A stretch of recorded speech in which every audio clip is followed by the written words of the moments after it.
stormy seas and lost souls. She's dreamt of this before.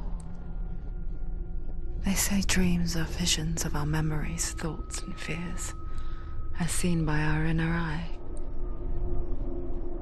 But what if each one of us is always dreaming, even when awake, and we only see what our inner eye creates for us?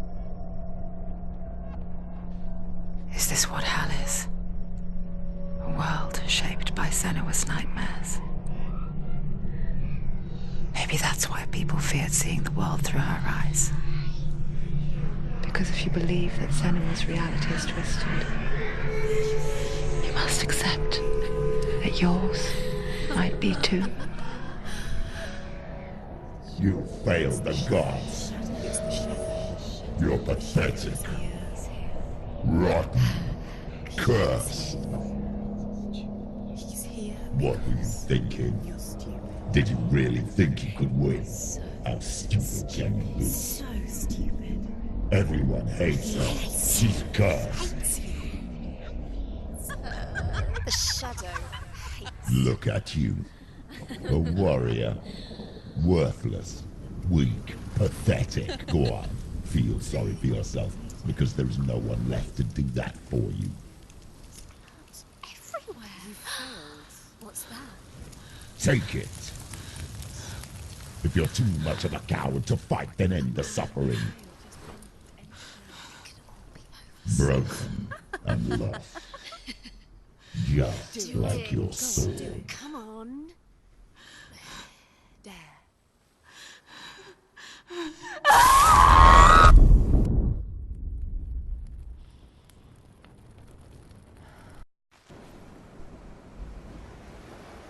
Why go on when you give everything and face that which torments you, only to find that it is worse than you could have imagined? Why go on? Is it really so weak to ask this? Or are we just so afraid of the honest answer that we do not dare pose the question? Sometimes the answer lies in a memory, a feeling, a song.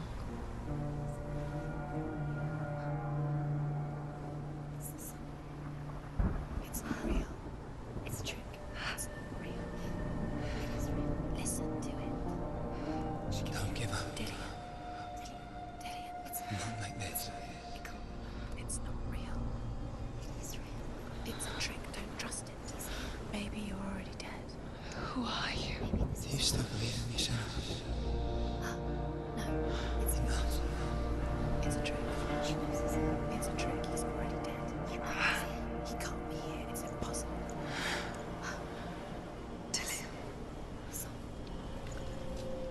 Come to me. Please.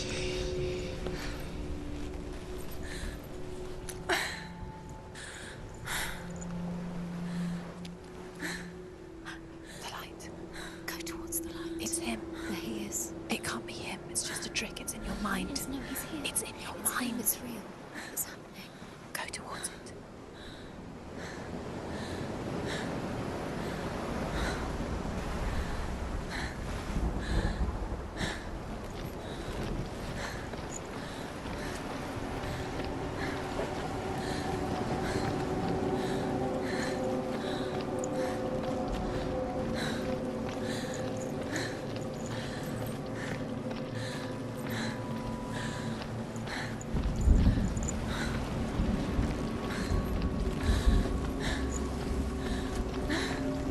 There it is. You're imagining this. Dillian. It's Dillian. Go towards it. Quick. Go. Run. Come on. Before he disappears. Go. Go. Go. Ow.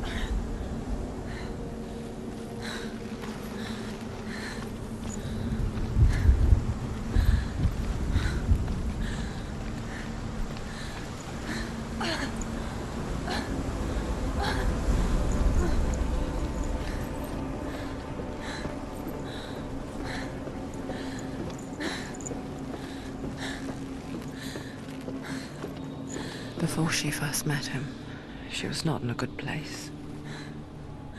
Just a teenager, but not like the others. Barely functioning, she rarely left the house. Her father's in-bell made sure of that. Only occasionally did she venture out on her own, collecting firewood and herbs, errands out in the Orkney plains. That was her world. Like this one. Barren and lonely.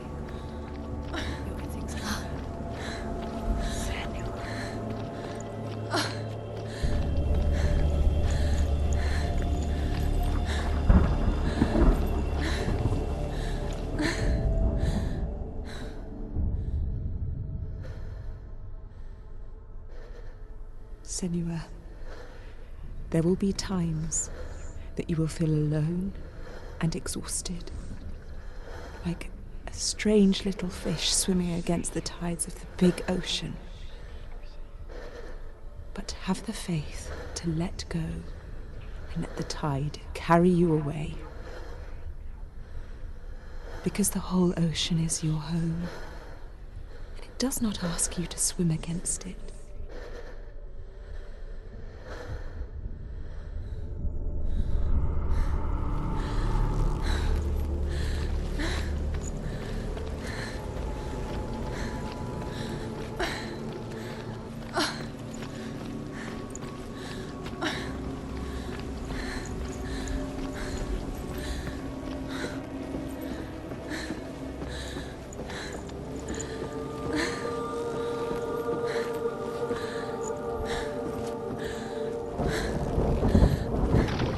There he was, the lone figure of a boy, swordplay under the shade of a tree.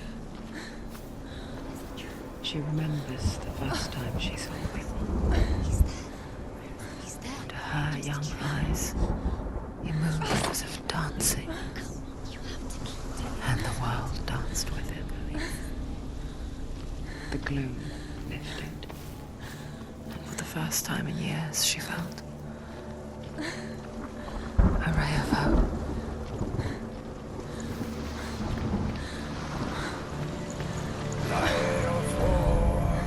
The Northmen tell of a great hero. His name is Sigmund. His father's hall was built around a great tree, and one day, Odin comes and thrusts a sword into the tree, a gift to whomever can release it. Many try, but the sword only comes out at Sigmund's touch. His brother-in-law, King Siggeir, wants it, but Sigmund refuses him, so King Siggeir plots revenge. He invites Sigmund and his brothers to a feast, but when they arrive, they are met with an army, not a warm welcome. King Siggeir captures Sigmund and his brothers, steals his coveted sword, and readies them for execution.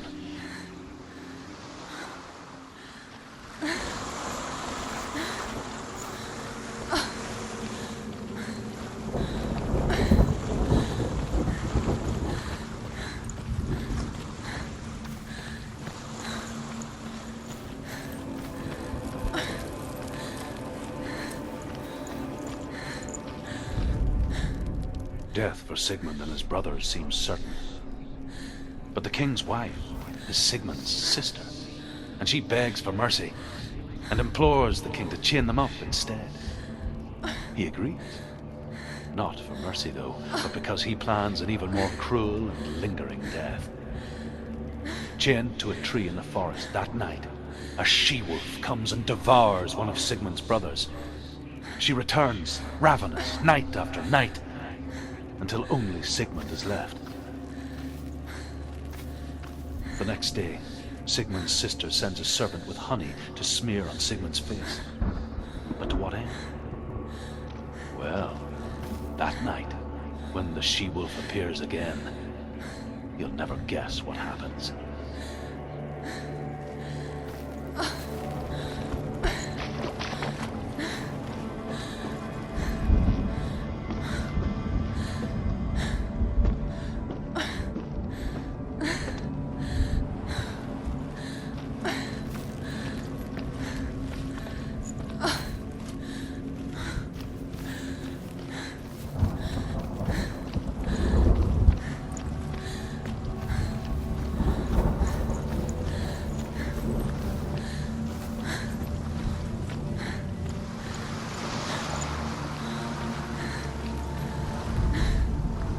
the she-wolf licks the sweet honey from Sigmund's face, he bites the wolf's tongue. The she-wolf pulls away, but Sigmund holds on. The chains break, and he is free. After his escape, Sigmund lives like us, hidden in the forest. His enemy, King Siggeir, believing him dead, as his sister plots revenge. And for vengeance to succeed, even the great Sigmund needs help. So she sends her sons to him. But their blood is weak and corrupted, and they're put to death by Sigmund. So his sister hatches a new plan, one that is cold of heart and pure of blood.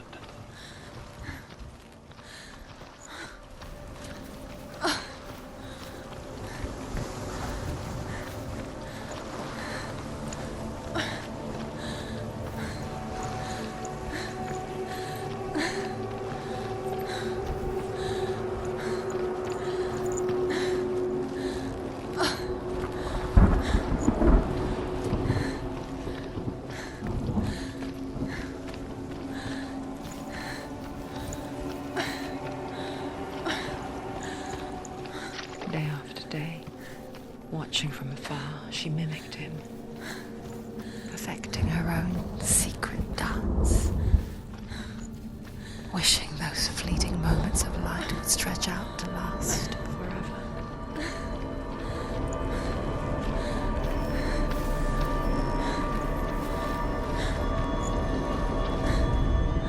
Sigmund's sister trades shapes with a sorceress, and in disguise, she lies with her own brother. She gives birth to a son named Sinfjotli. After a time, she sends him to the forest to Sigmund. He tests the boy and finds him strong and fearless, and so they go to take their vengeance on King Siggeir. But luck is not on their side. They're captured, and Siggeir has them buried alive.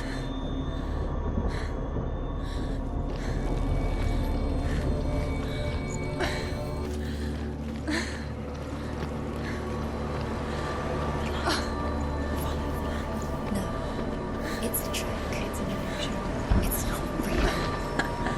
Do you want to believe it's real, but it's a trick? You're deluded. Where are you going? Where is she going? What is she following?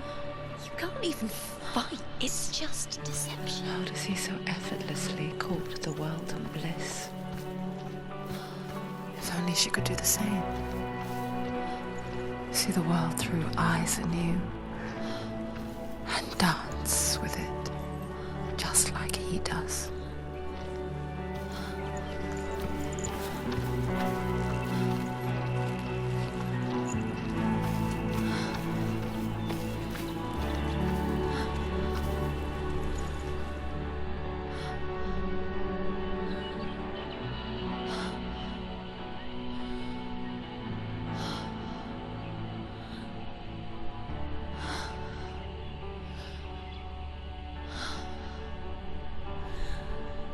What's your name? Senua. I haven't seen you before. I don't leave home much. Oh, Zeno's daughter. I have to go. Wait. Who taught you to fight like that? No one. No one. Well, I watched you, and You learnt all of that from watching me? You should become a warrior, you know. me? I'm Dillian. I'm here for the warrior trials. Come and watch. And bring your sword. You can't put it into words. That moment when you look into the eyes of the one who is supposed to reassure you, make you feel safe. It only takes an instant. Fear swallows you before you have a chance to make sense of it. And darkness becomes a part of who you are. You killed him. But Her world changed the day the Northmen took him from her. Senua knows that there's no going back to how things were. That there's nothing to go back to at all. Stay still, stay quiet, hide, don't tell her. Their gods can see into your mind. They will use this power to destroy you. They won't stop me. I can still feel it. Whatever's left of him, they will never let him go. I'm not gonna let him rot here! You're the one rotting here. Leave me alone! You will die here. No! And all your suffering will have been for nothing. Shut up!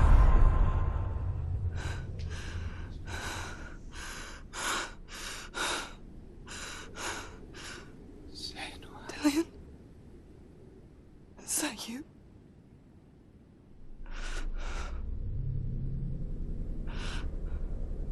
I'll find you, my love. I promise.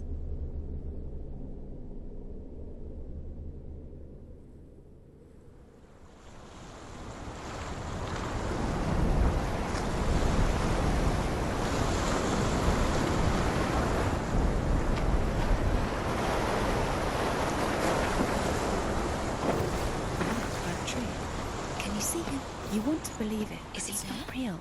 Is he there? You're alone in these mountains. Is that Dillion? Nothing lives here. You won't survive.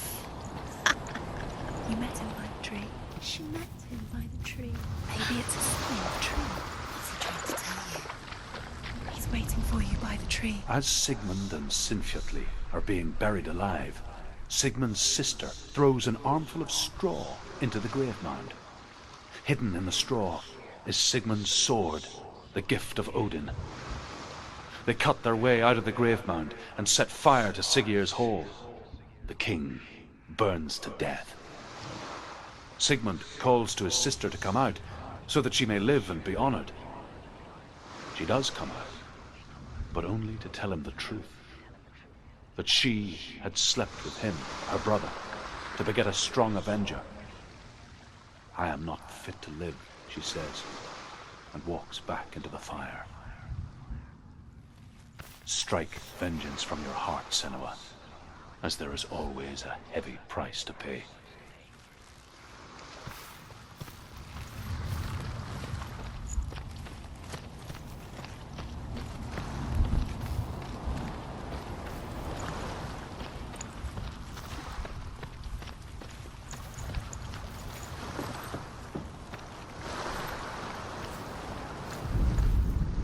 And here is the end of Sigmund's story.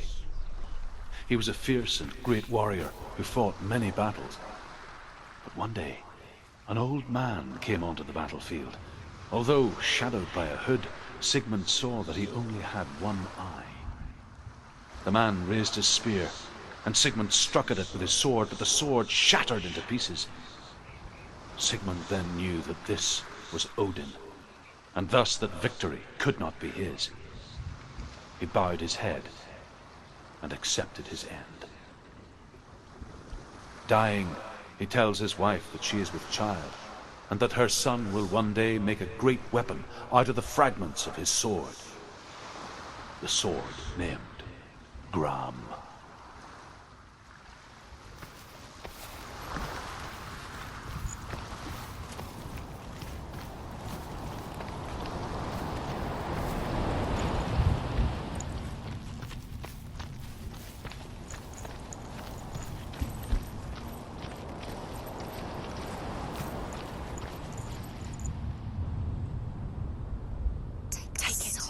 A sword. Take it. Dillion left it for you. Take it. Take it. Take it.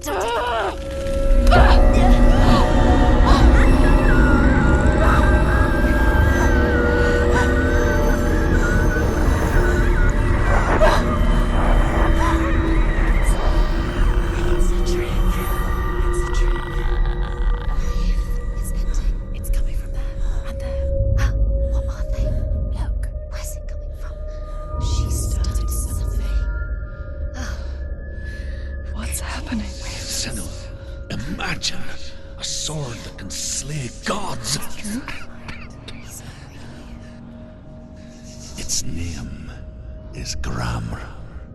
It was forged by the god of all Northmen, Odin, and gifted to Sigmund, a great warrior. I need this sword. It's important. Can you help me? The sword appears whole, but it is an illusion. It shattered into shards long ago. It is said a great warrior can reforge ground by answering the trials of Odin, one for each shard.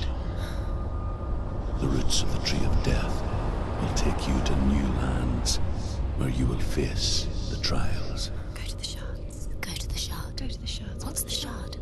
Find it. It's the metal runestones. It's in front of you. Find it. The metal. The runes. You need that sword. Go to the shard. The shards. Where is it? Find it. There it is. Focus. It's the shard. Focus. Focus. Use your eyes. Look. Get closer. What can you see? Go to it. It's not safe.